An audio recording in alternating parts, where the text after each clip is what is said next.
Tiap tahunnya umat Hindu yang ada di kota Ambon dan sekitarnya memusatkan kegiatan pelaksanaan perayaan Nyepi di Pura Giwastana Giri, Puncak Air Salobar.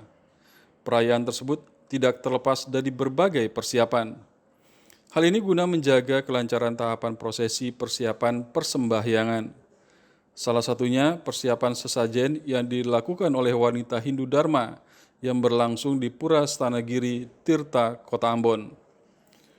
Menurut salah satu umat Hindu yang ditemui di pura, persiapan umat Hindu ini sudah dilakukan selama seminggu. Dikatakan sesajen dan alat persembahyangan yang dibuat sebagai persiapan persembahyangan menjelang Hari Raya Nyepi. Prosesi yang dilakukan umat Hindu di Kota Ambon akan dilakukan upacara melasti.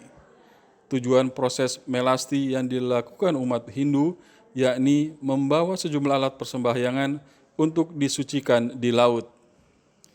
Selain itu pula ada prosesi mecaru di mana umat Hindu membuat sesajen yang ditujukan untuk para buta kala atau hal-hal yang negatif yang dapat mengganggu kehidupan umat manusia.